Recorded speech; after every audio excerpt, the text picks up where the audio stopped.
গোপালগঞ্জের ঘটনা যে ঘটছে এটা আমি অস্বীকার করতেছি তো। গোপালগঞ্জের ঘটনাটা তো ঘটছে। এখন দেখেন যে এটা তো রাজনীতি। রাজনীতি করতে গেলে তো রাজনীতিতে তো অনেক সময় আগে যে সময় আমরাও পড়ছি, ঢাকা ইউনিভার্সিটিতে তো কত ধরনের ঘটনা হয়েছে।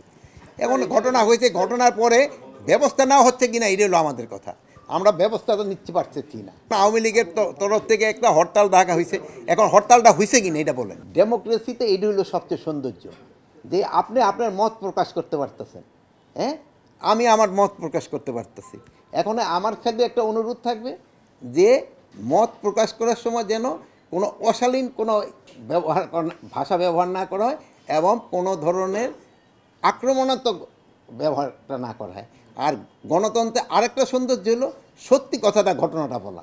মানে মিথ্যা বইলে তো আর গণতন্ত্র হবে না, সত্যি কথা প্রকাশ করে দেয়। গণতন্ত্রের সৌন্দর্য কিন্তু এইটা, যে আপনি আপনার মত প্রকাশ করবেন সত্যি কথাটা বললা, আপনি কাউকে আক্রমণ করবেন না, আপনার ভাষাটা শালীন ভাষা হবে।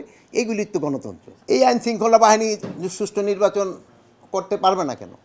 আইন শৃঙ্খলা বাহিনী যে প্রস্তুতি, আরও তো অনেক সময় রয়ে গেছে। আমাদের প্রস্তুতি রয়ে গেছে, আমাদের ট্রেনিং হচ্ছে, আমরা ট্রেনিং প্রোগ্রাম করে দিচ্ছি, আমরা তো প্রস্তুতি নিয়ে নিচ্ছি। আল্লাহ দিলে করতে কোনো অসুবিধা হবে না। অন্যায় করলে সে গ্রেপ্তার হবে।